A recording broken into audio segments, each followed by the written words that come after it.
Hello, everybody, and welcome to the Fearless Floyd Show. As always, I am your host, Fearless Floyd, and today is Tuesday, May 30th, 2023. I have a guest on. He decided he's a little bit shy and wanted to remain anonymous, and that's fine with me. But what we're going to do is go over the final steps for a private administrative process. And I think this is where everybody drops the ball, loses interest, or just plain gets lost, gets bad information, or doesn't know what to do, or whatever. So myself as a notary with an embosser, so that means I'm an international notary. Uh, I was contacted by one of my viewers who is at that process, at that step where they've already done the notarial presentment or notarial protest, where the notary has mailed to the defaultee or defaulter, rather. Um, so I brought him on. So we're going to walk through this, and I'm going to do my best to get you guys up to speed with exactly what you need to do. I'm going to let him explain his facts of his case and the steps that he has taken and the instruments that he has filed and when he has filed them. So we're going to walk through his private administrative process up into the point where he is currently right now. And then when we get to that point, I'm going to guide him step by step, instruction wise, on everything he needs to do after that. Okay. And when I explain this to you guys, you'll get it. Okay. And when I tell you, and I tell people this over and over and over, the UCC1 commercial registry, okay, and understand that I make the difference, okay, between a commercial registry and a UCC commercial lien. Okay. The whole thing is a commercial registry across all the Secretary of States, the Uniform Commercial Code Registry. That's where all of it gets registered. UCC1 commercial lien is the actual financial instrument, okay, that you file into the Texas or Secretary of State's office here in Texas. So it's basically a database. You can file a UCC1 non-ag lien. It's an informational filing only. It's a database. That's what it's used for. I'll get into that later in the video. If you like what my guest has to say, you like what I have to say, like, subscribe, share, hit the notification bell, leave a comment below. If you want to reach me, the Fearless Floyd Show at yahoo.com. FearlessFloydShow.com is my website. We've got trust classes going on online 24/7, 365. People are getting their trust class within 1 to 2 weeks. Go check that out. Thank my sponsor, Sean Adley. We'll get to him in a minute at mortgageauditsonline.com. Hit him up, code Fearless, get a free info kit. All right. Now I'm going to, have my guest introduce himself. I'm just going to call him John, for lack of a better term. And John, go ahead and tell us the circumstances of what your transaction was, and then the step-by-step process of what you've done and what you're trying to do and what your goal is. Okay. Can you hear me okay? Perfectly. Okay. Well, to start out with, the circumstances behind the actual administrative process that I started was to discharge a vehicle loan and a personal loan. So initially, what was done is I was not on what you would say receiving your bills or presentments in the mail. So everything was done online. So initially, I needed to have that information mailed out to me so that you could essentially create a mail fraud situation. So upon receiving the presentments in the mail, I did what you would call a forensic evidence analysis by using quantum grammar, if you would. So you would essentially create a legend. explain quantum grammar because quantum is a new word in everybody's vocabulary on the tip of their Yeah. tongue. The new quantum financial system, quantum computing system. So a lot of people don't even understand how the quantum qubits work. That's what they're called. So explain what quantum grammar is. And I hate to interrupt you, but I want everybody to understand what you did. Oh no, it's okay. So in using or what quantum grammar is, what you want to do is, in general, these financial institutions use what we call a incorrect language. So they will send presentments in a past tense or future tense, and we live in the now. So you need now language. So if you receive um, any sort of correspondence from these financial institutions, you have to have that language corrected. So Okay. you don't want. So it's past, present, future. So we're Correct. talking about the present. Correct. Okay. So you want to do an analysis, forensic analysis on those presentments. And also you want to let them know what type of language that you're speaking. So you provide a legend when you are correcting their language so they understand exactly what you're talking about. And you can also request that they do the same. Let you know what language they're speaking and what reference did they use to speak this language via what dictionary they used or whatnot. So that's essentially the premise of what you're doing. You want to get that language corrected so you can understand. The next question is, what did you use to basically edit your instrument? So I used a legend in training from David Wynn Miller. Okay. Parsi syntax grammar. Yes. Okay. In which you can find, Yeah. it's not His too stuff. difficult to find. Yeah, he's readily available if you look. Right. Okay. And So, and go ahead. no, go ahead. Well, the effectiveness of that. So that's what you did. So people kind of have a understanding what that was. I think David Wynn Miller, when he titled it Quantum Syntax Grammar, was a little bit ahead of the curve in his terminology, uh, which I don't know. I want to hear more of your story because I don't know very many people that are successful with Parse syntax grammar. However, James C. Lovett, the bad wolf, has told me personally, and I think he's actually said it in public several times, if I remember correctly. I've seen so many of his videos, had so many conversations that uh, he was informed.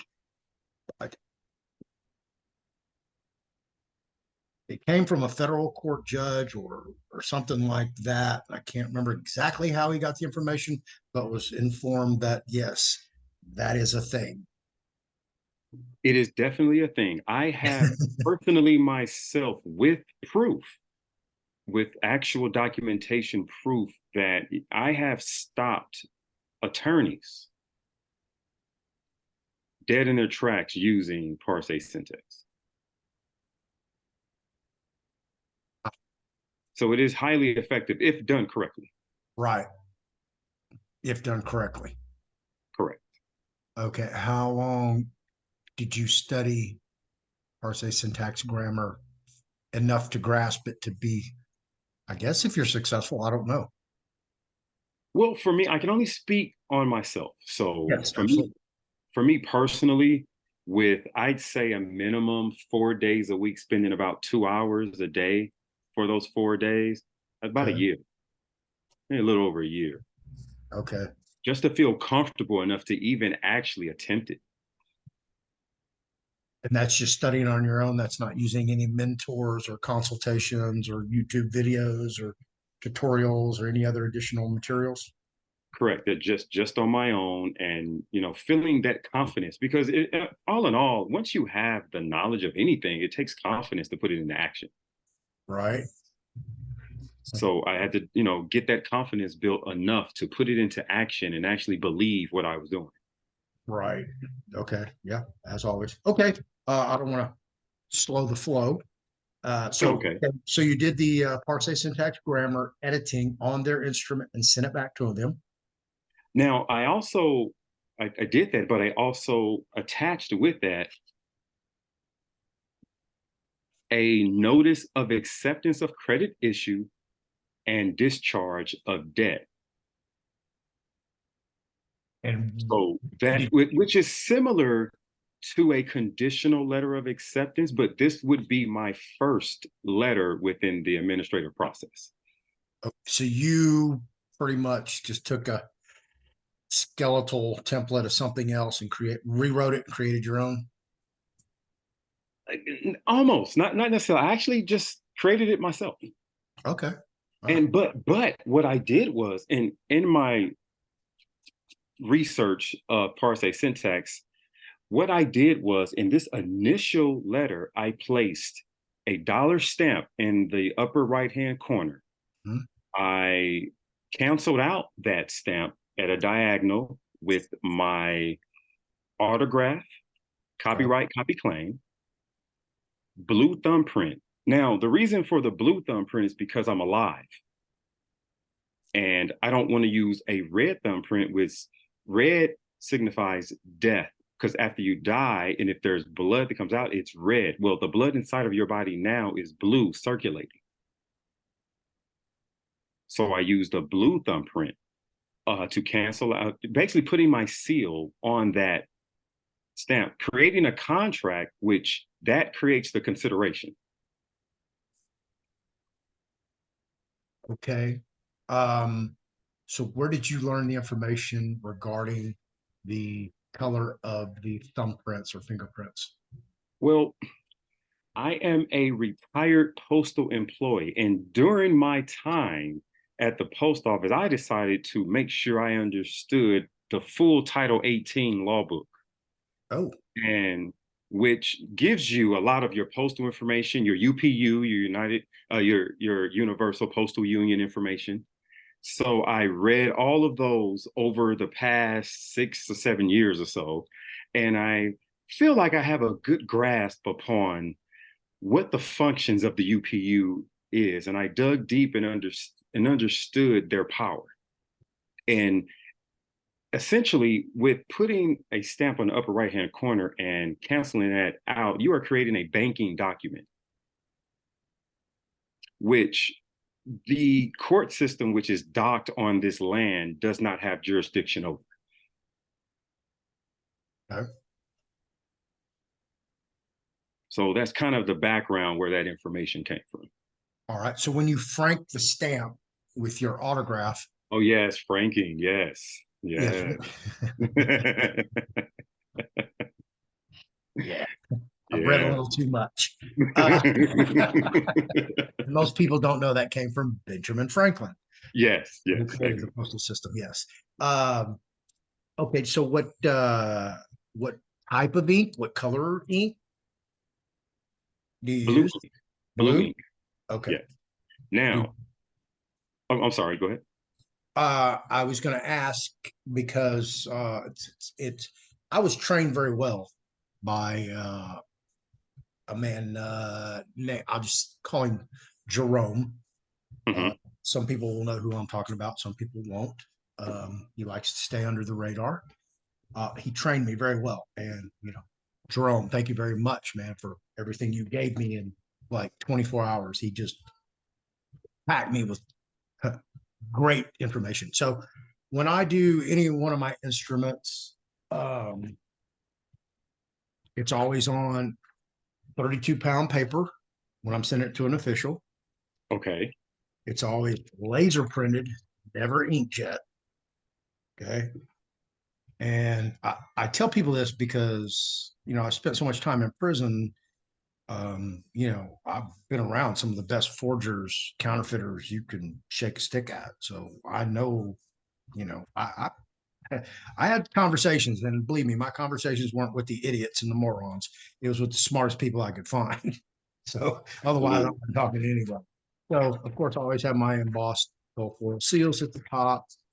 But as far as inks, everything I use is permanent.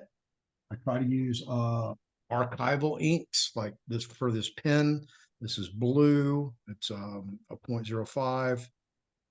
It's a Pigma Micron, and it's blue, and it's archival ink, which means it doesn't smear, doesn't fade, and it's permanent. I also use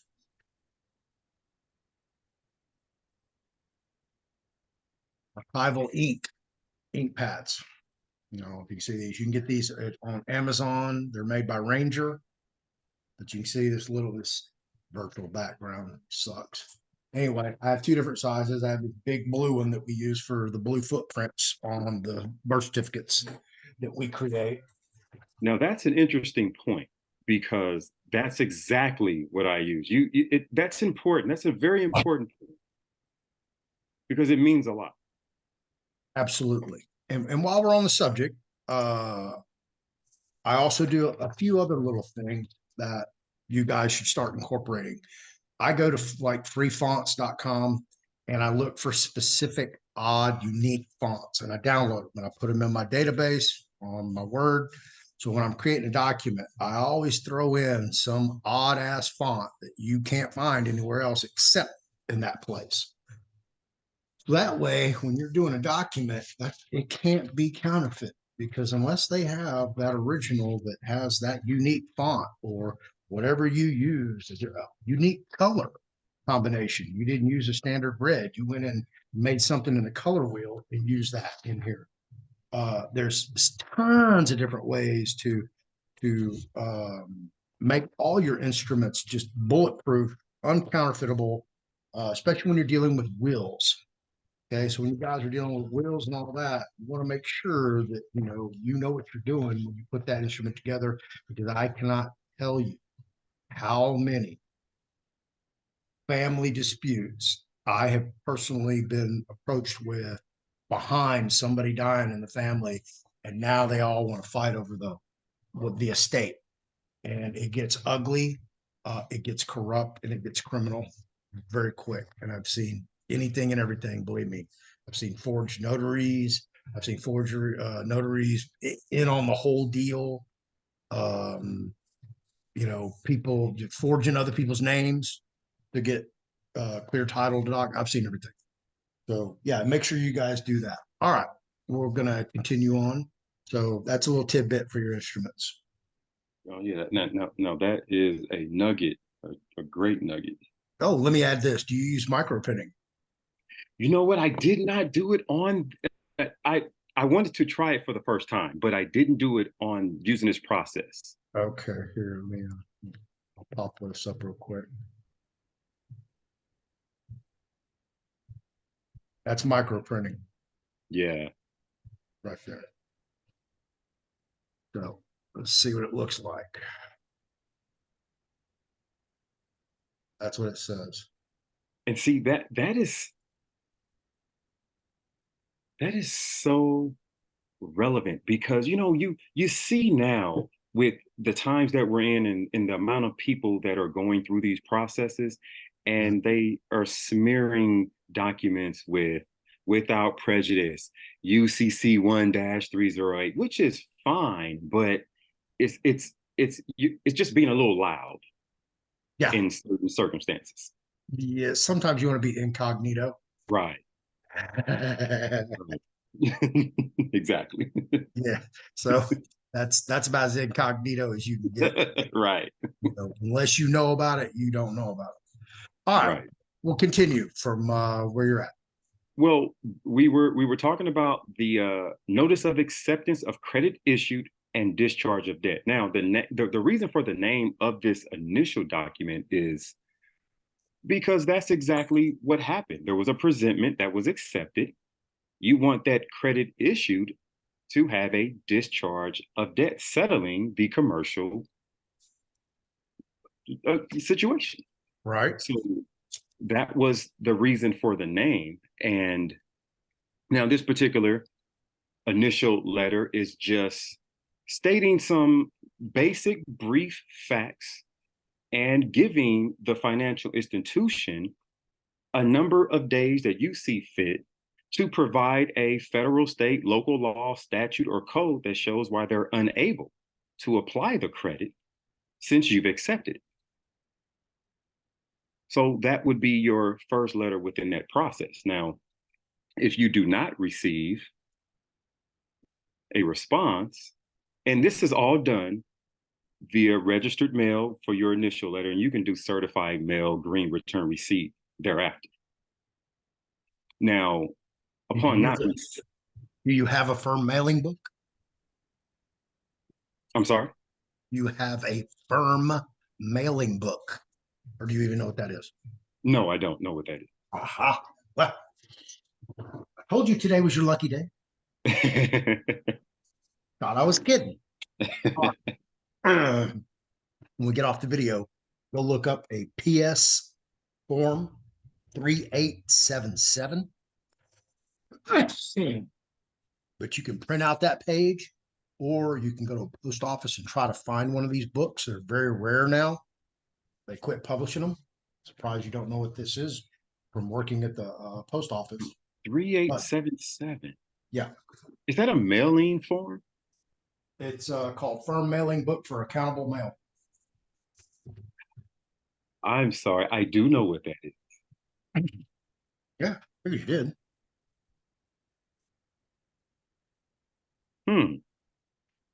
I didn't know I could use that. Absolutely. You better start. I have one that says public and the other one says private. Ah, interesting. Absolutely. Very interesting. And there's and that public one's can go to work tomorrow. Okay. Okay, so Basically, now, you did a notice of intent, right? yeah, pretty much. Yeah. Okay. For So simplicity. now, yeah, so now, since there was no response to the initial condition, I mean, you've already have that in stone. But what you want to do is you want to provide, you don't want to be an a-hole, if you will, because this could be used in court. So Right. what you want to do is provide an opportunity for the financial institution to cure the dishonor. So you present a notice of opportunity to cure. You're in contest. Yep.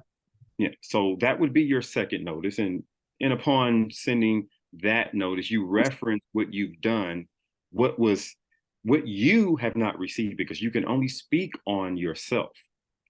So upon not receiving a response from the opportunity to cure, you are no longer lawfully liable to continue to beg, because that's what you'd be doing, to beg for a response. So now at this point, you just want to issue an estoppel. So that final letter would be your notice of settlement and estoppel. And that's just basically letting them know that they're stopped from any further collection activity because of the failure to respond, which would be the silence is acquiescence. Right. So that would be as far as like the basis for this particular administration process. And what was your time frame for that? So me personally, I decided to give them 10 business days. Okay. So did you receive a statement in the mail and then replied that way? Or did you get a payoff notice and do it that way? I did. I actually requested a payoff notice and did it Okay. that way. All right. So from ABC, we'll just call it ABC Financial. You Mm-hmm. requested from them because they financed your car, and you wanted to pay it off. So you requested a payoff statement, final payoff statement, which is very easy to do. I've done it many, many, many times. And they will send you basically what looks like an invoice, right? Correct. Okay. And it'll have, what you paid, a down payment if you had it, what your monthly payments are, any interest, et cetera, et cetera. And then it'll give you a total payoff bill. And it'll give you a timeline of when you need to pay it off. So that'll still be effective. correct? Correct. All right, cool. All right, I hope everybody got that visual, that verbal visual. Yeah, yeah. All right, so you got the payoff statement. So you did your, I guess, counter offer to their presentment. Yes. Okay. Yes. You could call it that. Yeah. Yeah, well, it's basically, yeah, in commercial terms. So, but that was the the big word, the big phrase you used, what I will call notice of intent to keep it simple, of Mhm. informing them, hey, this is what's up. We're going to settle it this way. I did an acceptance, blah, blah, blah, blah, blah. You didn't hear from them in 10 days. Then you sent them the notice of opportunity to cure and contest, correct? Correct. Okay. And then you give them another deadline? I did. Another deadline, another 10 business days. Okay. And of course, they failed to reply. You didn't hear anything back? Right. Okay. Did you ever send them a fee schedule? Now, I did. Now, this fee schedule, I did not send until I continued to receive phone calls from them after the settlement and estoppel. So, upon receiving all of these calls from them, I sent out a cease and desist along with the fee schedule. Okay. Why were they calling you? Well, because of The letter? the loans, so the outstanding balance of the loan. Okay. So you just stopped paying them Right. during this process. Well, I didn't stop until the estoppel. So you have Okay. So are a they, few are months because the process was not finished. right? Are they trying to repossess the property? Well, no, I haven't had that happen. Oh, okay. Is there any possibility of that occurring? Now, as far as now, I'm here in California. Right. So, according to California repossession laws, it is still possible. Okay. But I haven't received anything from them, anything that would lead me to believe that that's going to happen. Me personally, my personal feelings that is that they know that they've sort of met their match. Right. Okay. I'll get onto that in a minute. I'll got sidetracked in my thoughts. Go Mhm. ahead. Continue. So with the cease and desist, with the fee schedule attached, Uh-huh. that was sent out to the financial institution. Now they did respond to that with their attorney. Hmm. So their attorney's office sent me correspondence in regards to the process that I sent them with the cease and desist and fee schedule. Now, Okay. a lot of What all did they mention in that letter? well, they mentioned everything from my letters to the financial institution and Oh, beautiful. proceed, Oh, yeah, that's perfect. proceeded to try to diminish, disregard, and attack Send, everything that I did. send them a thank you card. I'm serious. Well, the thing about No, that because is they just acknowledged everything that you did. See, exactly, exactly. ABC Finance Company was ignoring you, and they were doing their duty. They were doing the right thing, ignoring, making you Right. go to the wall to rob them of the home run. That's basically what you're trying to do. Some people just Exactly. can't quite get right over the wall to snag that home run Right. for the last out. So okay, that's it. Now, at this point, I would say, and I could be wrong, but I would say the average person would get intimidated. Yeah, absolutely. You're Well, frustrated or just burned right, out. Life gets in the way. You just run right. out of time. Well, for me, I'm I just looked at it as a competition. Hmm. So I just parse syntax it. I just parse syntax the 5 pages that they sent and sent it back to them with a notice explaining to them if I do not receive a corrected, whatever the notice they sent, Right. in whatever amount of days, I am agreeing to not contract with you. So it's important that you really create the proper language and verbiage for these attorneys' offices, because they're, you can't be intimidated. Right. So once I syntax their documents and let them know that if I receive any further information from them, it would cost them. I haven't heard from them since, and that was back in August of last year.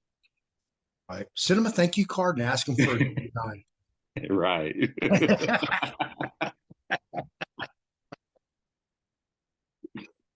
So, I know. exactly. Bad like So, once got those attorneys out of the way, now I can continue to contract, if you will, with the CFO or CEO. And that's very important that a lot of people miss. You, as a natural person, you have the right to contract, but you can't contract with a corporation. You can only contract with another natural. So that's important for a lot of people to understand. right. So I continue to present the contracts via green return receipt, which would be the postal rule. And since there was a cease and desist, there was a fee schedule violation, now there is an invoice of those violations of the fee schedule that is the next step, because you have to continue your process. Right. Okay. Have you published your fee schedule on a public Yes, notice? yes, Oh, you have public in a public notice? yes, You have affidavit of publication, all that, right? yes, Okay. I'm just checking because most people don't do that part. And they leave yeah, in this process, in the private administrative process, it's very easy to leave open what they call back doors yeah, because you didn't like go behind you and close the door to make sure you didn't leave it open because they will come in behind you and the whole process breaks down when you get to the end because you left the door open way the hell back. right. And And it's important to have that notarized and on the record. right. Okay. Yeah, I'm trying to cover every base so everybody in this video totally understands, gets, comprehends, overstands, understands what a yeah, private administrative process really is, how it's used, and how effective it can be. And the reason I wanted to bring John on, my guest, uh, because he had done some things on his own by himself. He hasn't been tainted by a guru. And by all means, I'm not giving him any kind of guru information. Everything that I'm telling him, anybody can go find on the internet very easily. Okay. All I'm doing is guiding him what I've done through my own experience. And we're sharing information because he's done a few things. I've never done the parse syntax grammar. Don't even pretend to even, comprehend it, understand it, or know it. So I would consider myself not even a newbie. I don't know anything about it. That's it. Uh, so he has a lot to offer, not only to me, but to the audience in of itself with the experience he has because he went and learned this. He went and read, just like he said, on his own volition as a United States Postal Service employee. He went and read Title 18, which is impressive because, I haven't even read all of Title 18. I've read a lot of it, but there's a lot of things that don't pertain to the postal union that's, was kind of useless in prison for me because I'm looking up pretty much, the criminal law to deal with, normal criminal activity, not any postal activity, not any white collar crime. Let's rephrase that. I was pretty much blue collar crime. All right. So now you start invoicing. yeah. Now, with the invoice, these things you want, don't be afraid. If you have a fee schedule violation and it's valid, you have a particular fee. for those violations. So you want to create an invoice now, but with the invoice, you also want to make sure that you have the proper documentation for that. So you want to make sure that you have a notice of pending lawsuit, because you want to make sure you put the other party on notice of what your intention is. And that's just being lawful and being in honor. Right. Honor, good faith, clean hands at all times. Right. Right. So you make sure that you accompany that with a notice of pending lawsuit. Because that would essentially be your end game, your endpoint. Right. Now, if you really want to CYA, cover your ass, kids, when you send that first invoice, put duplicate copies of everything you've already sent them to that invoice. Boom. If you want to even get more badass, go get you some grommets and a little grommet gun and do you an archival presentation. Boom. If you don't know what that is, go watch my video. I did archival presentations. Now, I was going to get to that as well. I'm glad you brought that up. Okay. Because if just in your studies, and it's very important to do your own research. Please do your own research. It will benefit you in the future if you just do your own research. With this documentation, your package that you mail out, you want to bind those together. Like you said, bind them with the grommet and the little gold circle. Bind these documents together. It turns your document into actually the court itself. Because when you have that stamp and it's sealed and canceled out and you bind your documents together, you seal the back of your documents. Because for some reason, a lot of judges like to turn your documents over and say they don't see anything. Right. Well, seal the back of your documents, because you put it in, it's almost like putting a period on that first page. No one can write anything afterwards. You have sealed the document. This is an archival presentation. This is just a sample that I did for a last will and testament to show Perfect. you. Perfect. I did a video with this, but this is what I tell you, that it's got all kind of little, different stuff in here. You can see this font right here. It's unique. You're not going to find that anywhere else unless you go get it somewhere. So you can see how I use different fonts to do this. And there's a watermark in the background. Got my seal, crest, flag, grommet, 100% pure silk ribbon, no fake bull crap. And then you got your grommet up here. And then, so if you want to do a bulletproof last will and testament that can't anybody mess with, that's how you want to do it, right there. All right. Yeah, it's perfect.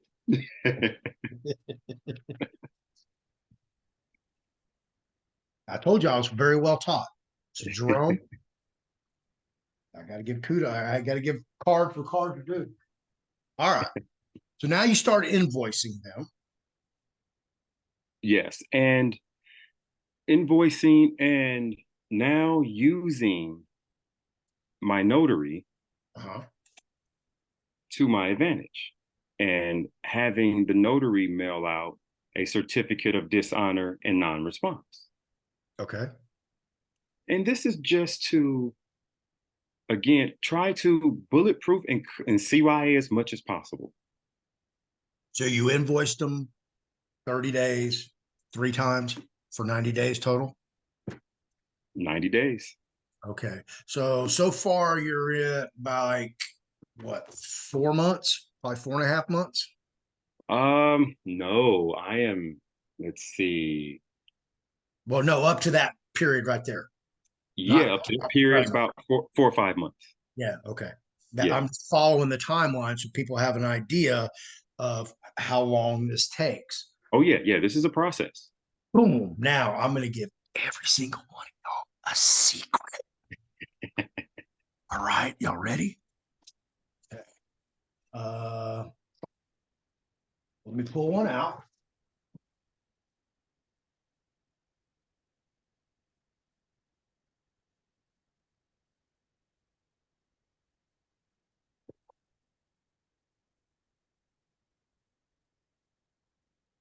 All right.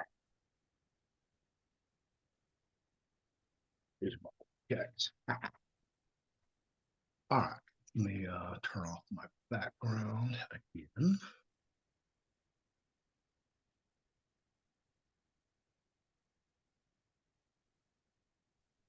All right. Turn it off. You know what I'm gonna do? I'm gonna do something different. Hang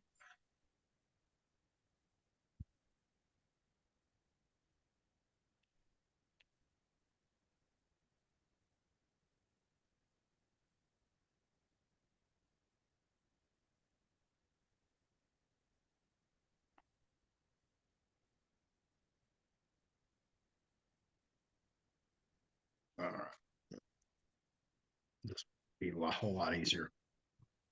Okay. This is your check. Now, when I asked you if you had still continued to make your monthly payment on the vehicle, okay, because that payoff statement was only good up until that timeline that they established in their presentment. So, of course, you did your counter offer with your notice of intent and then processed up. However, if you're not in a jurisdiction or not dealing with a friendly entity or lender or whomever, secure party, whatever you want to call them, you can continue to make those monthly payments after this deadline. But here in the memo line, and you can use as much space in here as you want to write whatever the hell you want. Okay. Make a note that you're making this payment under duress or coercion for theft of property by unlawful means, or however you want to word it for your own circumstance, whether it's your house, your electricity bill, cell phone, whatever you're dealing with in this process.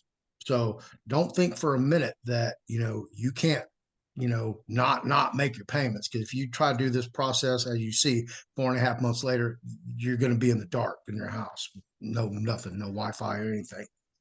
uh, this is to cover your ass. So when you do go to arbitration or you do go to litigation, boom, look, I never stopped making payments, but I did have to make them under duress or coercion for loss of services or loss of possessions, property, whatever.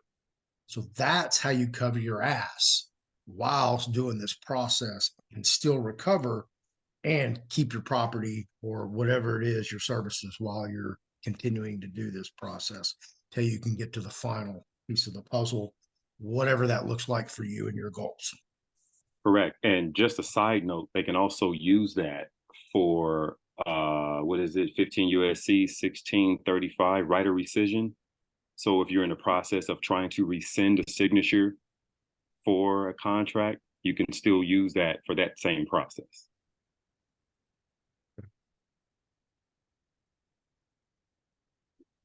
All right. So now you've invoiced them. Invoice them. Now, did you put any kind of damage awards or penalties or fees or any additional accrual, um, some certain into the counteroffer that you did or anything like that? Or No, I didn't. I did not do that. I wanted to keep it simple, but I also wanted to make sure that I did address the violations of the fee schedule. okay.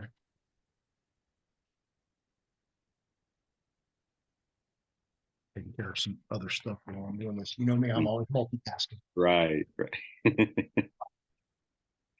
Now, with having that notary certificate of dishonor and non-response, that's just padding.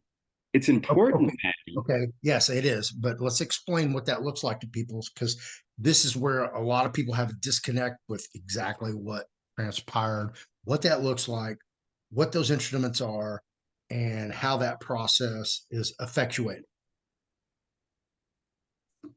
I know that's a lot.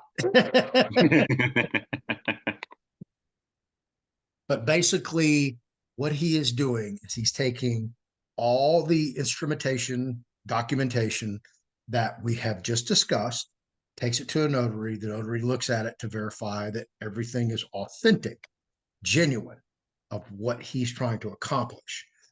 Now, I can explain my own view of what a notarial protest or presentment is.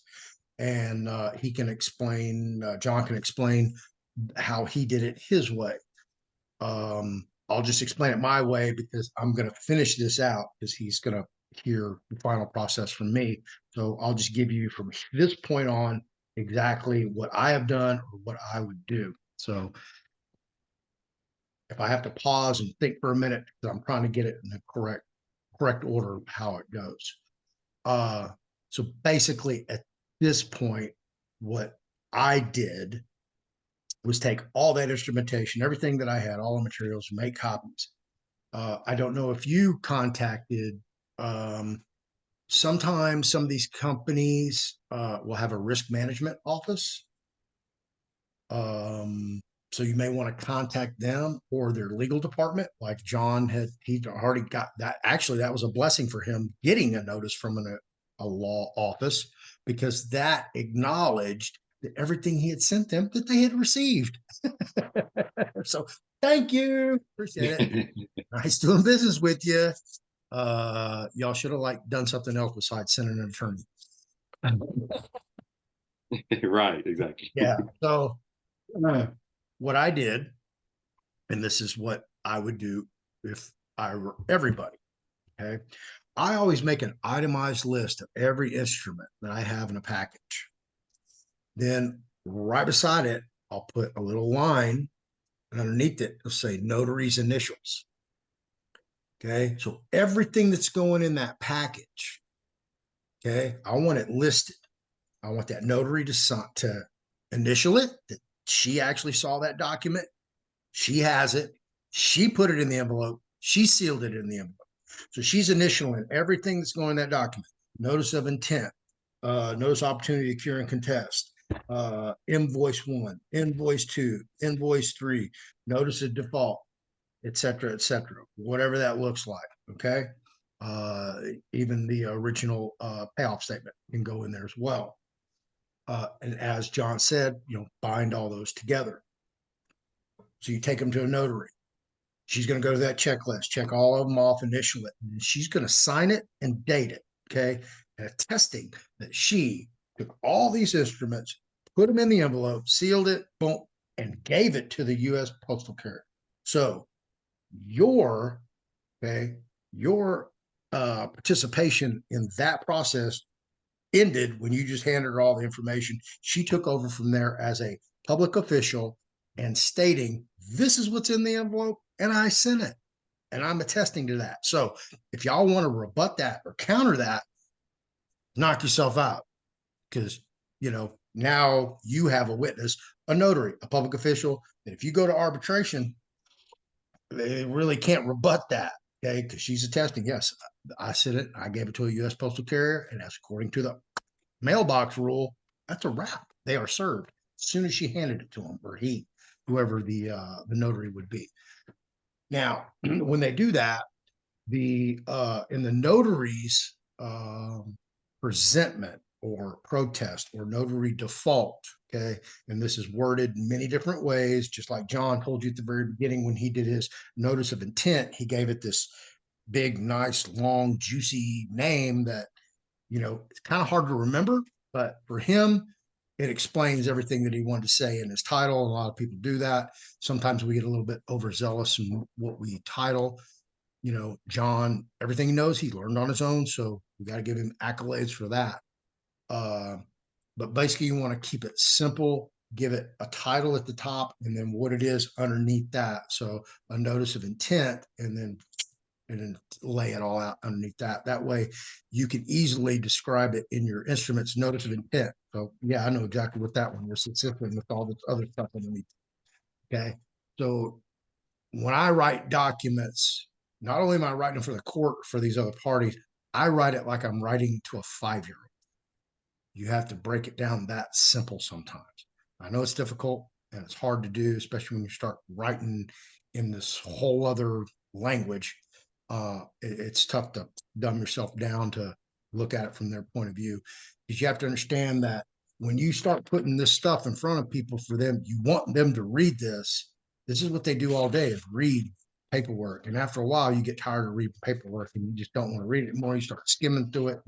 You're like, yeah, okay, yeah, this is garbage, and they don't read it. So you want to keep it simple, succinct as possible. You don't want to put a whole bunch of words in it. If you can remember, okay, you're working for this company, okay, and that's what you're doing.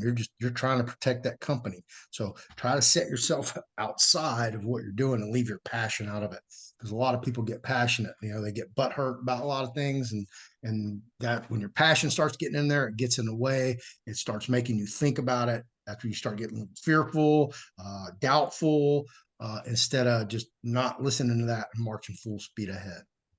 Okay, so the notary is going to send that. Okay, there's going to be a demand in there from the notary that they have X amount of days to reply to this information that the notary sent. We'll call it a notary presentment, notary protest, whatever you want to call it. And they have to reply within X amount of days. US, and this is how I label, by U.S. Postal Service, certified mail, return receipt only, signed only by the addressee, not by an agent or postal carrier. And I make that very clear. Okay. On the return receipt of merchandise, which is the green card. And they have to send it to this address. So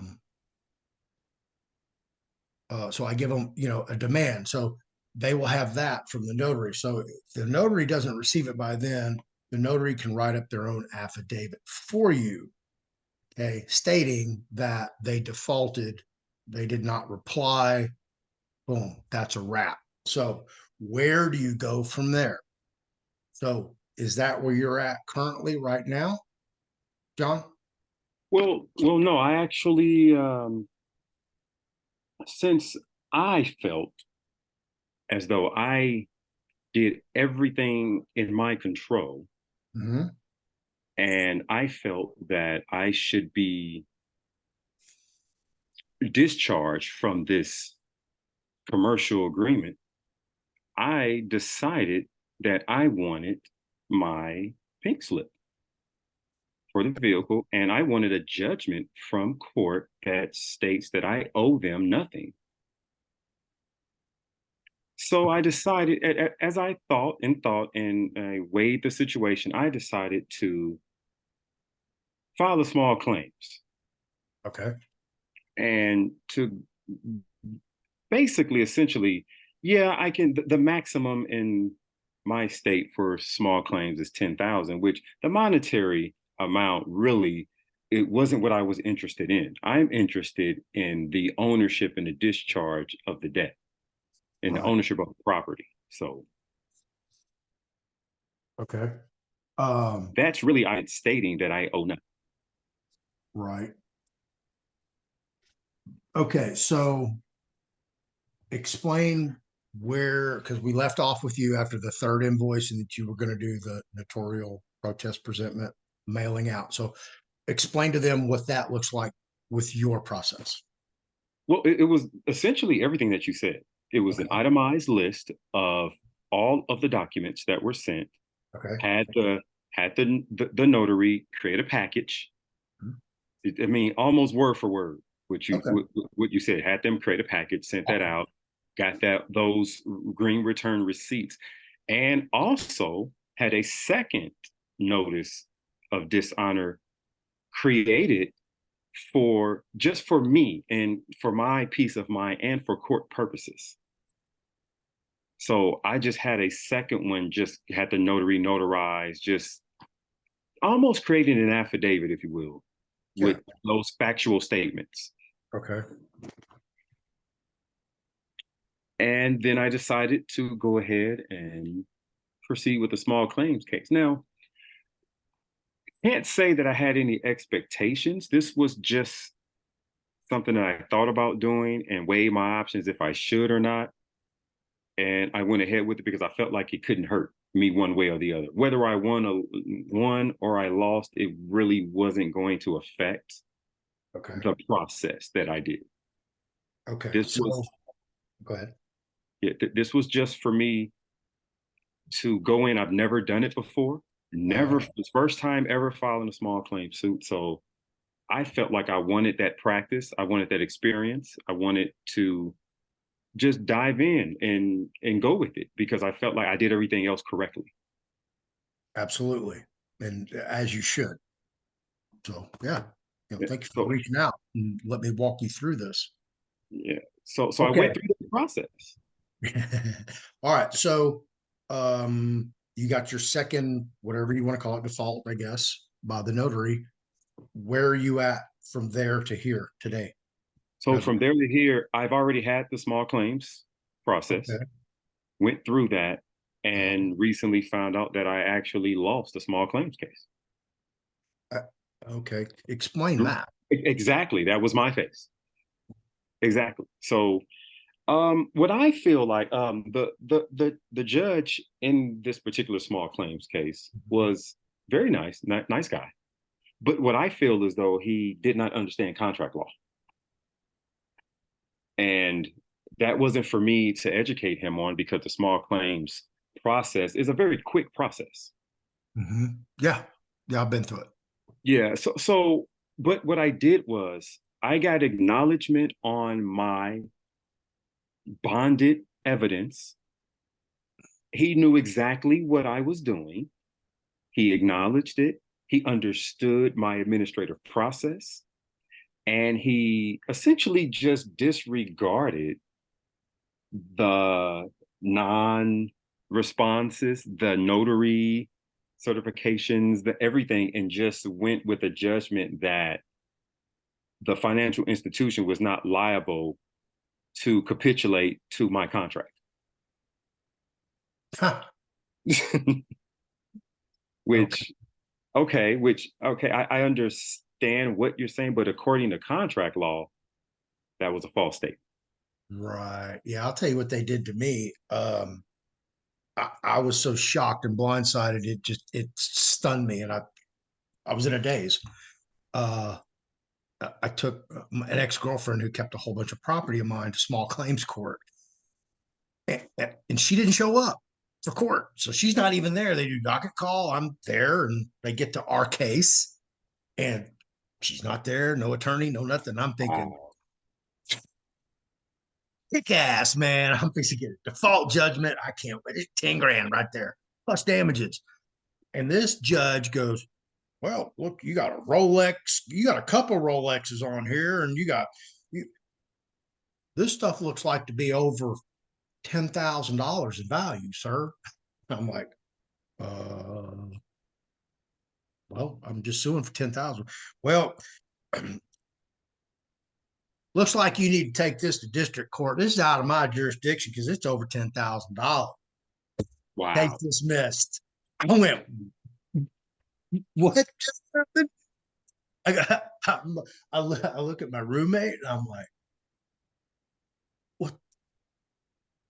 I was just speechless. I was stunned that he did that. He just didn't. He didn't want no bullshit. I don't know what happened, but yeah, it hit me. You know, and I've been hit like that so many times, and I was not prepared for that, and it messed me up because I should have like appealed it. And I should have done a whole bunch of stuff, but I walked out of there just shattered. I couldn't believe it. But that's how they are here in Harris County. They are corrupt. And I completely understand. I was extremely shocked because I felt like with it made me question, did I do enough studying? Did I do enough research over the years to implement this process correctly? But Yes. as I thought about it, this all is a mind thing. You have to have the correct mindset when you go into these things, and you can't let emotions, you have to get past mad, and You have to leave your passion out. Remember, right, right. you're like an attorney, man. You got this client over here who's a infant parable because they're not yet an adult, age of minority. Right. So yeah, you got to So keep clean up this mess they make. yeah, yeah. So I didn't take it personal, and I just but I found myself in a position where my education just doesn't take me any further. Yeah, yeah, but didn't did but it was a bittersweet event. Yeah, Okay. Okay, so you went to small claims court and lost. Now what? right. Now what? So that's where I hit the door that wouldn't open because I just didn't know what to do at that point. Okay. So I'm just Now you emailed me. correct, All right.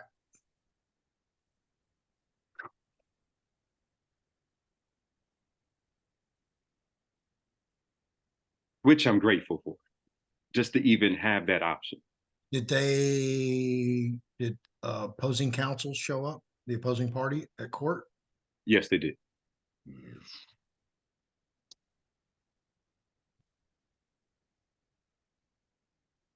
What's the value of the vehicle or the property? Just under 10 grand.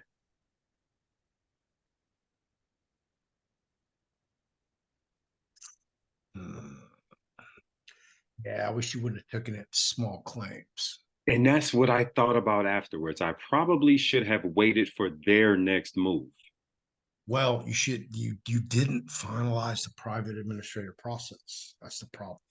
And I don't want to see you waste your time, money, and energy. Just like I tell everybody. Um, in my opinion, for you to proceed now with this is a risky move. I can't even give you a percentage of 50-50, 60-40, 70-30, anything like that on a possible outcome. Because what you want to do is go to arbitration, but I have a feeling that if you go to arbitration, they're going to throw that trump card up and go, ah, Right, exactly. get out of there after you've just spent all this time, money, energy, and and now you Right, got to pay for the arbitration costs right, because you lost. right. Yeah, so I don't want to see that happen to you or anybody else. Well, I do feel like I still have an ace Okay. up my sleeve, which would be to remain in honor Mm-hmm. and proceed to take care of the commercial matter by way of negotiable instrument. Right. Well, and most valuable asset you own, your signature. Your signature Signature. created the money, the Correct. currency. So the promissory note that you signed, which is more likely the sales agreement, correct? Hmm. Correct. Um, that's what you want to get back. That's only valid for 9 months. Promissory note's really good for 9 months.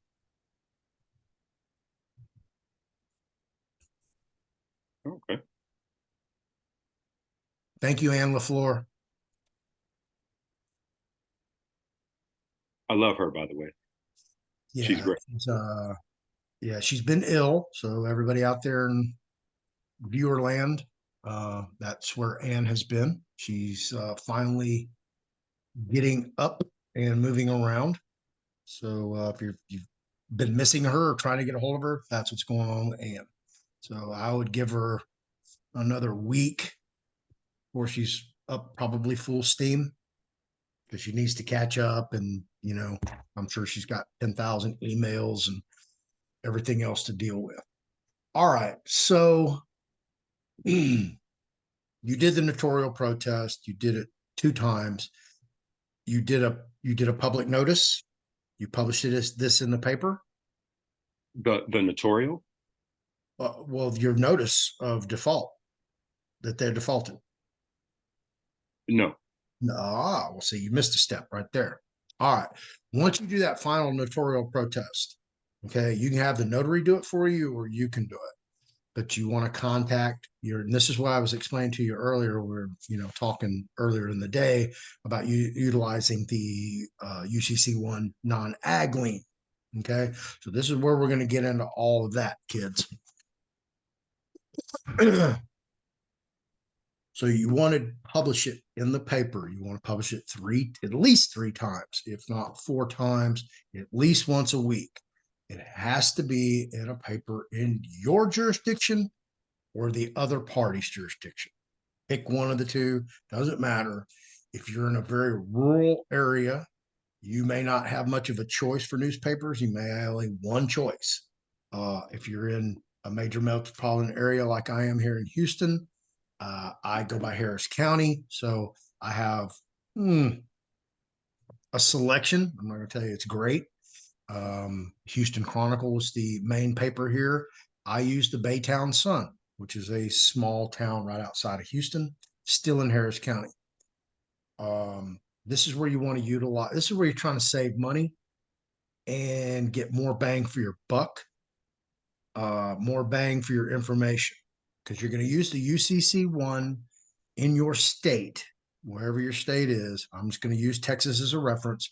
The Texas Secretary of State's office, they have their own little SOS direct portals, what they call for the UCC and business and commerce, because here in Texas, we have the business commerce code. That's where you're going to utilize this to assist you with creating your own database. So you want to file the UCC1 non-ag information filing. Okay. So it's not a commercial lien. You're not filing lien anybody. Okay. However, you are the secured party. They are the debtor. Okay. So that's where those titles are going to be. That's not going to change. That's going to stay static. But there's going to be a box, and I forget which line it is. It's down in the very bottom of the UCC1. I believe it's over on the far right-hand side. It has a little check box. You're going to check non-ag lien. You can put a memo in there if you want and describe exactly what you're trying to do. And when you get to the collateral, that's when you're going to break it off. So how you want to do this is you want to do that UCC1 filing initially, and you can for your collateral, you can put, just a small statement, CUCC3 AD filing, because you're going to come back and do the addendum, and that's when you're going to start uploading everything. But you want to get that initial file number. So it'd be a 2023, probably 6 other digits, I believe, is the standard. So once you get that file number, now you can do your public notice in the newspaper, and it's not going to cost you an arm and a leg to publish this little small statement. Okay. On May 30th, 2023, ABC Finance Company defaulted and was issued final judgment. C, Texas Secretary of State, UCC file number 2023 0000000. Boom. There's your public notice. So if anybody wants to reference what you're talking about, boom, they can go to the Texas Secretary of State's office. Anybody can do it. You can even publish the web link through that if you want. Some Secretary of State's offices are free. You don't have to log into a portal or to their site as a subscriber. Others, like here in Texas, you can't. So easiest way is just reference the file number. That way they can go find it very easily. Now I have a question in regards to that UCC. Sure. Now, what if some people have issues with the state that they live in with UCC1 filings? Now, could they actually do the regional state filing for that state? What do you mean regional state So in the the UCC book, I've read that thick book. Now inside that book, they have regional states. So for instance, as an example, let's say I try to file a UCC1 here in California and it gets denied. Right. According to the UCC book, the regional filing state for California is Colorado. Okay. So what they're saying is I could file in Colorado for California. Okay. I mean, I've filed in California or Colorado. Okay. Yeah, absolutely. Okay. Uh, I inadvertently, unknowingly, and I tell everybody this because the redemption manual is fundamentally flawed right off the bat because it tells you to file a lien against yourself using the same name. And here in Texas, you can't do that. In California, you can't either. Exactly. So it's right off the bat, it's fundamentally Right. flawed. So Right. how are you going to do a process that tells? I mean, the first two boxes you fill out are wrong. What do you think the rest of the information is? Right. So yeah, it's funny because people still, they profess the secure party process works, and I get how it works in theory, but to get there again is a lot of steps, and a lot of people can't function. They get sidetracked or misinformation, disinformation, et cetera, et cetera. All right, so you're going to use the UCC1 as a database. However, now let's get back to your public notice. Okay, you want to publish it, like I said, at least 3 times. You want to go 4. Baytown Sun, I think they publish Wednesdays and Sundays.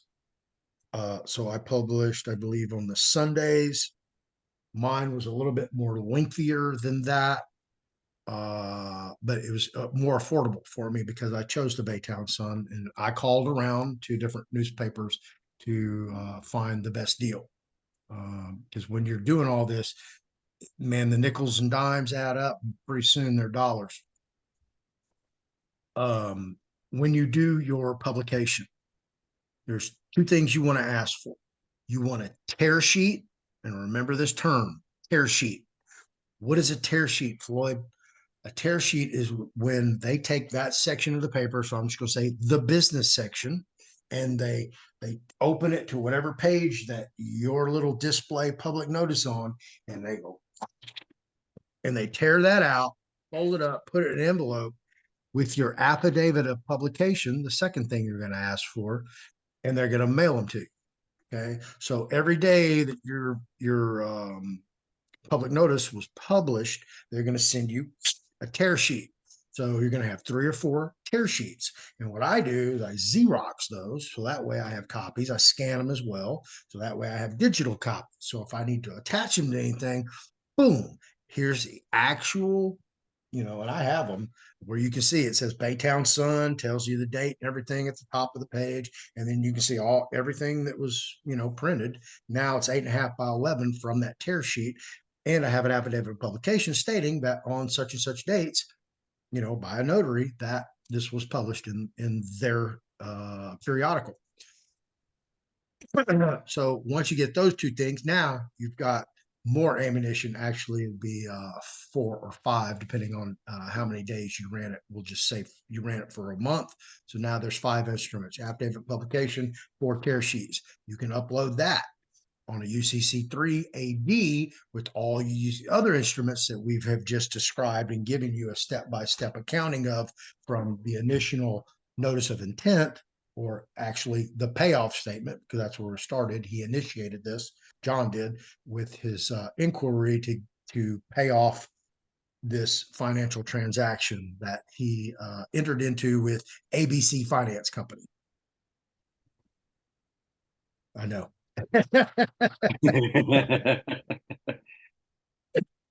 uh, so as you build up this compendium of instruments to entrust your position as the superior party, this is how you're going to develop it and produce it for everybody. So you're going to take all those instruments from the first one, and you're going to upload them with a UCC3 through the Secretary of State's portal.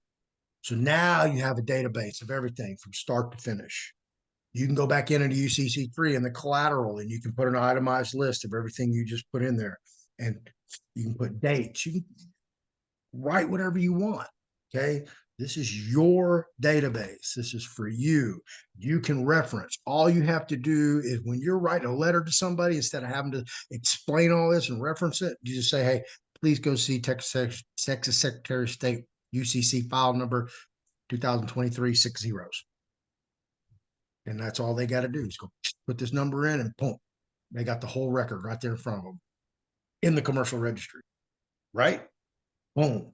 You've just accomplished so much just in that little avenue, that little sliver, using the UCC1 as your personal database for this particular transaction. So from there, that's where you want to move forward.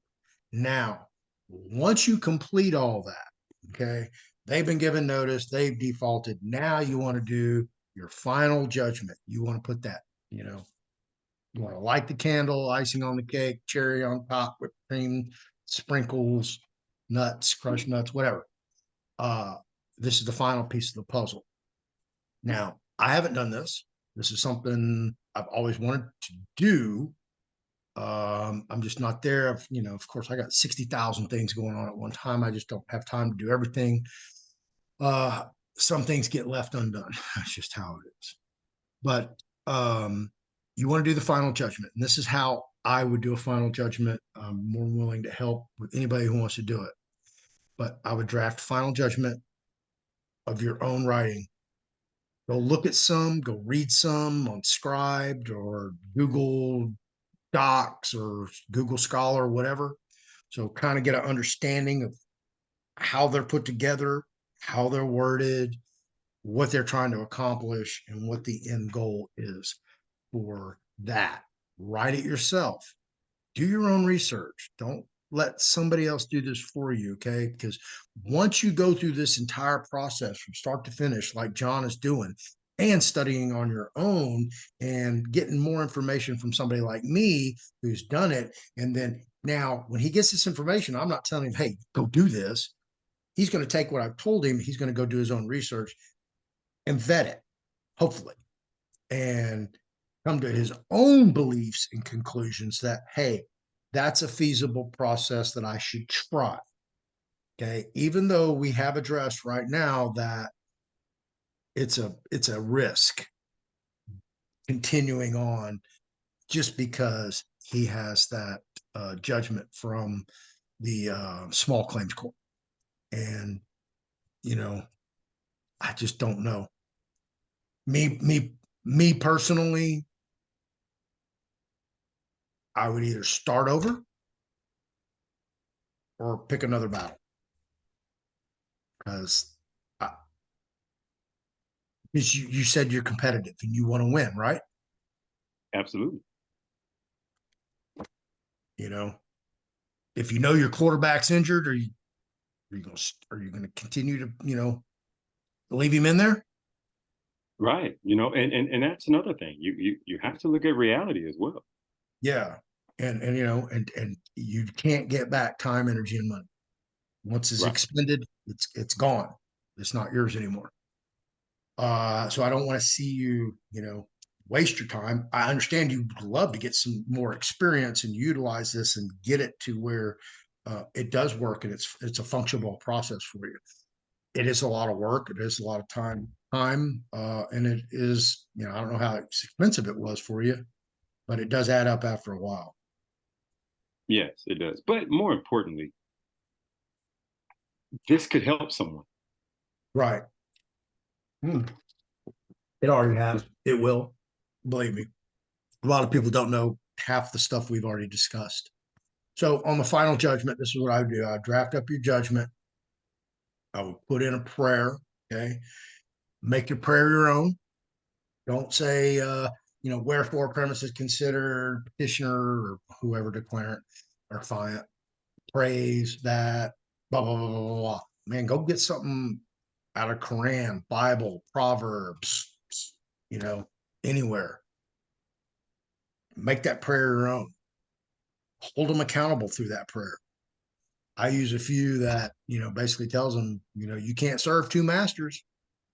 You can't be greedy. Right. They're right out of the Bible. So that's just my own way. I also have thrown the Lord's Prayer in there, and I make them separate. Just depends on what you're trying to do, because sometimes people see that and they just change the whole dynamics of everything. This is how seasoned legal professionals look at legal vehicles. Okay. And a legal vehicle is a motion, petition, a writ, whatever you want to call it. Those are legal vehicles because they're trying to do something in the legal field, in the practice. All right. Hang on, where's my train of thought? Oh, this is what they do. And I have one right here in my hand. It's actually a motion that was filed here in Harris County by another gentleman, but it has your style and heading up here at the top. And then in these brackets, it has the title of the instrument, what this instrument actually is.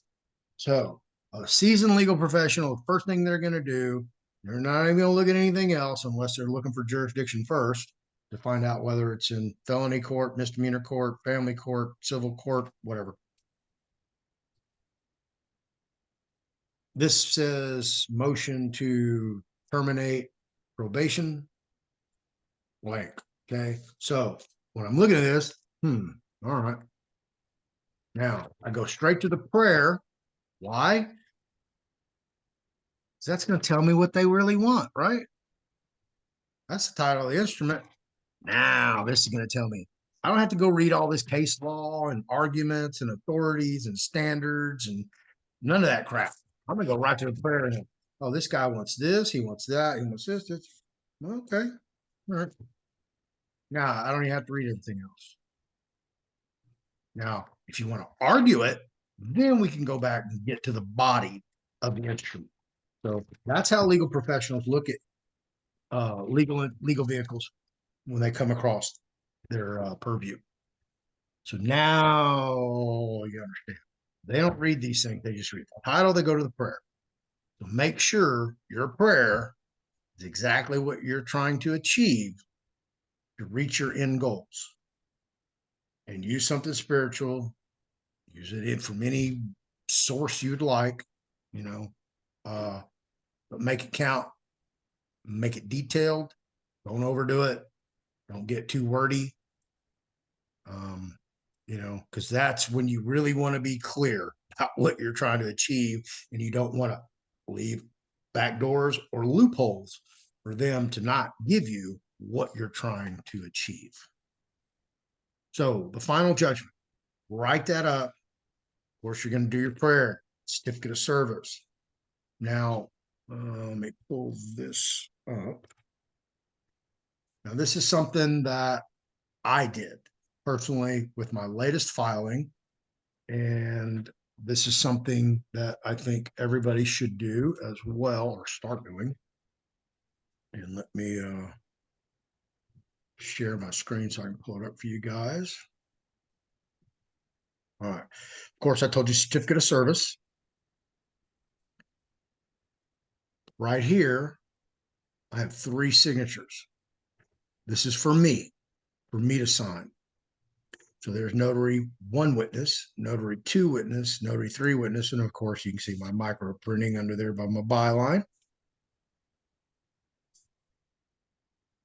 Of course, my copyright notice.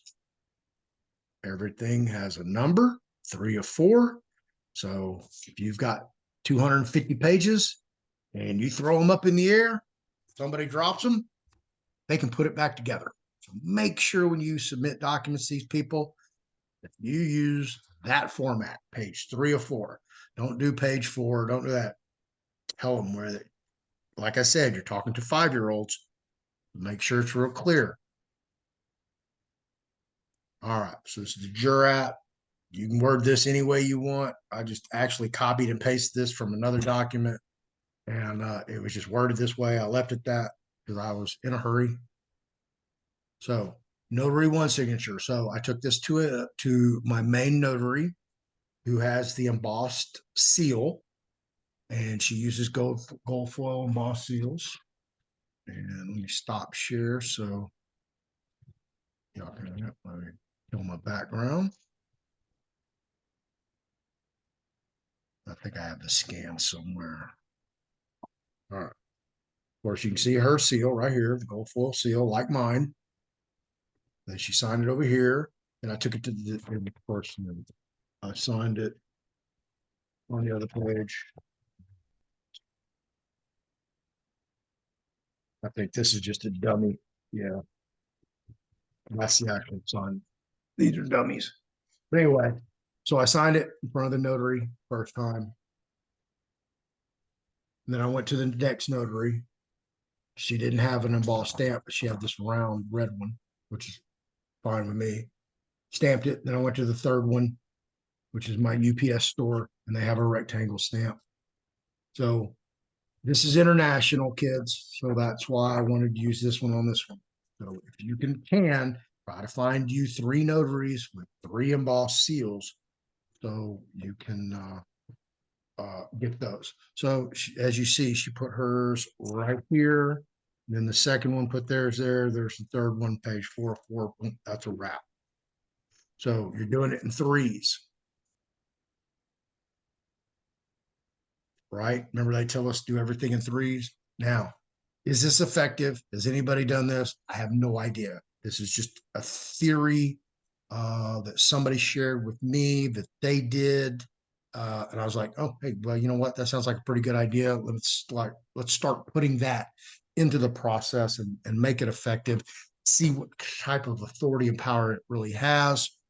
And because if nobody's using it and nobody's acknowledging that they're using it and nobody's expressing their successes or failures using it, nobody will ever know. So I'm throwing this out there for you guys tonight, today, sharing it with John. This is how I would proceed, put the final nail in the coffin. All right. So now we've done all that, right? Done the final judgment. I would, and I've told John this early, in my opinion, I would take that instrument, the final judgment done by 3 notaries, different notaries, and take it to a 4th separate notary and have that notary do the notarial presentment, like we explained earlier with the notice of default. Okay. Even with the checklist, boom, take your archive package, boom, include that in there. So now you're probably dealing with, a pretty good stack of documents. And I will tell you guys this, that these right here are regular sized grommets. These are the ones that, just like you order a grommet gun, you're going to get these. You go to a craft store, you're going to get these. You have a bunch of documents. You got to get these. They're taller. And these are called barrels. Okay. So there are taller barrels, so they hold more paper. And you can't buy them like 25 or 100 at a time. I think you have to buy like 1,000 or 5,000, some ridiculous ass number. And they're hard to find. And it took me, I think, a month and a half of going back with companies because I didn't have like a micrometer to totally measure what my barrel size was and the length and the diameter and all that. And I was just kind of shooting, oh, yeah, that looks like the right size. And I'd get it, and it wasn't. And finally, I got the right company. I probably have it in my email if you want to hit me up if you want to go that far with the whole archival thing. But put all that together and then have the last final judgment, notary presentment. From that point, okay, you just did a private admin. And when I say this, don't take any offense to it. It's going to totally snap. You're going to like, oh, man. You just took a private administrative process and you put it into a public forum, i.e., small claims court, and expected to get relief. Exactly. Right. So you You're absolutely right. Right. kind of shot yourself in the foot. Right. But you learned something. Hopefully it was an expensive lesson learned. Yeah. But so anyway, what I would do, and I have Actually, the gentleman who gave me this motion that I had in my hand told me he's won hundreds, if not 1,000 or more arbitration suits. Okay. So this is the final nail to the coffin that a lot of people don't know, overlook, don't care, think they're going to get relief in a public forum, i.e. the court. They're not. Take it to arbitration.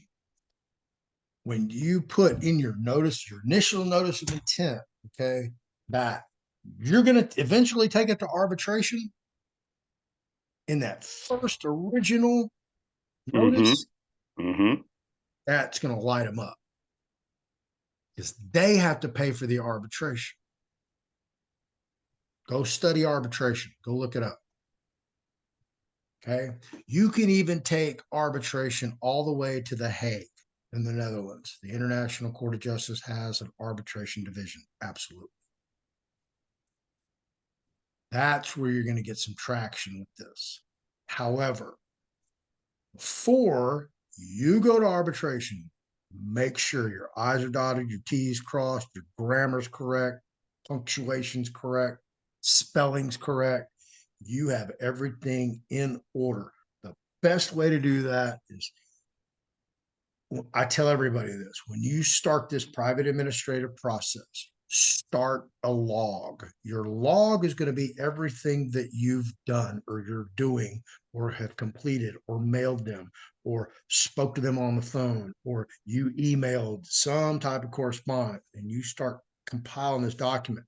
I like to use binders, 3-ring binders with page protectors, and I put those instruments in the page protectors as I go along. That's how I start compiling my proof of claims. Okay, boom, boom, boom, boom, boom. I start making my evidence, because eventually that I'm going to be able to cut and paste it and use it in documentation later down the road as I get further along in this process.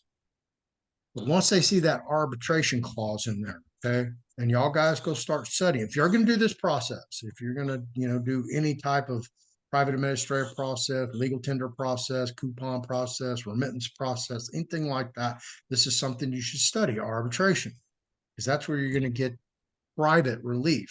You're not going to get it in a public forum. You're going to get railroaded, because what's going on in court?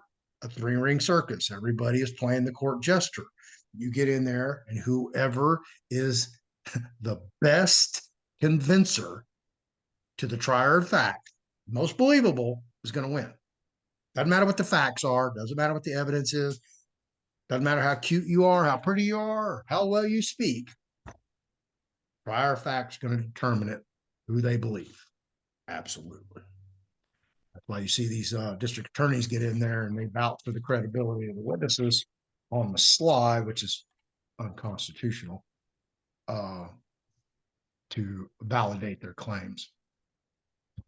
So for the final judgment, that's what I would do. And I would take all that, then I would take it to arbitration, and you can take it from there however you want.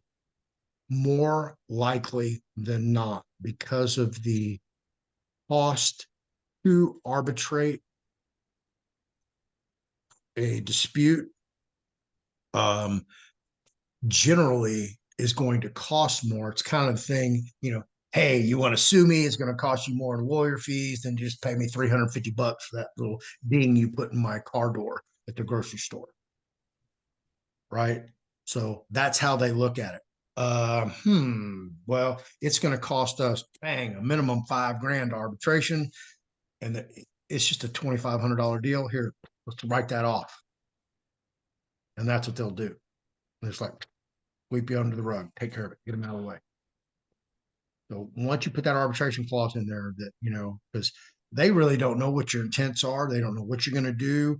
But once you lay out that blueprint plan for them, hey, look, this is what's fixing to come at you. So get prepared. We're going to arbitration. That's where this is going to end up. And I'm going to force your hand every step of the way, because you're not going to reply, not going to reply. And then you got the bonus gift: a notice from the attorney.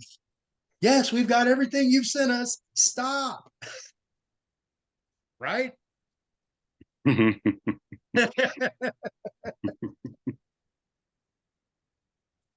you should have said, thank you, we're going to arbitration. Right now. Yeah, you acknowledged everything. So that's what you're looking for. So if you do get a letter from an attorney, I've written, I've had I got rear-ended by an Uber driver. No, yeah, I got rear-ended by an Uber driver. So many wrecks. While they were working for Uber, they had Progressive commercial insurance, and I ended up getting MRI, getting the steroid epidural in my back, and they made the first offer, and it was like ridiculously low ball offer, something like $15,000 or something, and my medical bills were like 46,000 or something. And so I was like, oh, okay, y'all want to play like that? So I wrote the CEO of Progressive a letter, and like I overnighted it Priority Mail Express, and my attorney called me like 2 days later. He goes, man, I just got a phone call from a buddy of mine who's an attorney who was just hired by Progressive. What are you doing? He just gave me a courtesy call. What are you doing? You want me to be your attorney or not? And I'm like, oh, did I get somebody's attention? Yeah, and that Progressive went and hired this commercial attorney, and he just happened to be friends with my attorney. So he called him like off the record. He's like, hey, man, what the fuck is this guy doing, man? He can't, we're trying to settle this thing. So eventually they came off of it. But sometimes you can write the right letter and use the right verbiage and you can get their attention like that. So yeah, that's pretty much what you need to do. So do you have any questions about anything else as far as this process or anything to add to it or anything you want to share from your own experiences? One question would for the notaries that you were talking about, would you need to go to the county clerk's office and get those notary stamps certified? Well, here you would go through the Texas Secretary of State's office to get an authentication of the notary's commission to be authentic. Right, right. Yeah, Okay. you can and add those with it. Every good for bringing that up. You can add that. That's just more ammunition to your arsenal that when you do get to arbitration, the arbiter is going to be like, damn, what y'all got? Y'all got anything? Right, Oh, right. y'all ain't got nothing? Oh, well, hell. What are we even doing here? Right? And also, even in my small claims case, their evidence was 100% everything that I had in my evidence. They had no evidence, Yeah, they don't which I have nothing. didn't understand. Yeah.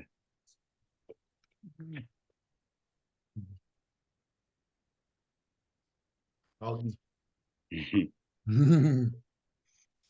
you probably need to go potty, huh? Yeah, I think I said the magic word. Okay. Anything else that you can think No, of? Okay. no, that was all. All right. So you totally understand it from A to Z. No gaps. No, no gaps at all. Okay. Yeah, I highly encourage everybody start going and researching arbitration, see what that looks like in your jurisdiction, wherever you're at, Canada, New Zealand, UK. I have people who watch me from everywhere. And even go to the Hague International Court of Justice, go look up their arbitration division and go read about that. Okay. The more you read, the more you do your own research, the more educated you will be, the more effective you will be at having more tools in your tool belt, more weapons, more ammunition to be able to stand your position, understand your position, and move forward with success. Okay. So thank God John came on, he contacted me, and we are able to walk through this with you guys, share his experience. And even though he may have made a misstep, at least we were able to present that to you guys so you could see something in reality, in real time that, hey, he did this process and boom, uh-oh, he stepped on a landmine over here. Guy's leg blown off, but he's still living. Because leg blown, he learned. So, um, wow. Thank you very much for coming on the show, allowing everybody to hear your own experience and your own knowledge and your own research. I really want to thank you for that, and I appreciate it from the bottom of my heart. Yeah, No absolutely. problem at all. No problem at all. Thank you. Uh, we will stay in contact as always. I tell anybody and everybody, if you have my number, put it in your phone, call me, text me anytime. I don't per se work off a schedule. I fly by the seat of my pants just because I'm so dynamic of everything that I'm doing at any time. I get phone calls from Tiggle dealing with, actually the first call this morning was with her as she was heading to the IRS office to take care of some business. She had to ask me a question about some stuff. And we ended up having a nice long conversation. And I'm sure we'll talk again tonight. So that's how my days start. I don't really have anything planned. First thing I do in the morning, wake up, I watch Mark Z. I come downstairs, emails, telegrams, phone calls, texts, start dealing with all that. And then about noon, I'll move on to other things, paperwork, whatever that looks like. So again, thank you for coming on the show. Like I said, everybody, if you liked the topic, if you like the information, you learned something, like, subscribe, share, hit the notification bell, leave a comment below. Um, you can reach me on Telegram, fearlessfloydshow@yahoo.com. Fearlessfloydshow.com if you want to enroll in any classes, just for that /classroom. I want to thank my sponsor, Sean Adley at mortgageauditsonline.com. Go check him out. So as, as John did on his own, you did your own forensic audit. However, you did it in a different way with David Wayne Miller's parse syntax grammar, correct? Correct. Right. See, so when we say there's more than one way to skin a cat, this is exactly what we're describing. Okay. There's two completely different ways to get there. So don't think that one way is the right way. It's the end all be all, or it's my way or the highway. There's too much of that going around because, it's like sand. You throw sand, it's eventually all going to get on the ground, but it's going to take a different path, a different journey, and a different time. But it's eventually all going to get there just because of gravity. So that's what we're looking at. All right. Again, John, thank you very much for coming on. Everybody else, I'll see you guys when I see you again. And I think I've covered everything. Thank you. Y'all have a good night.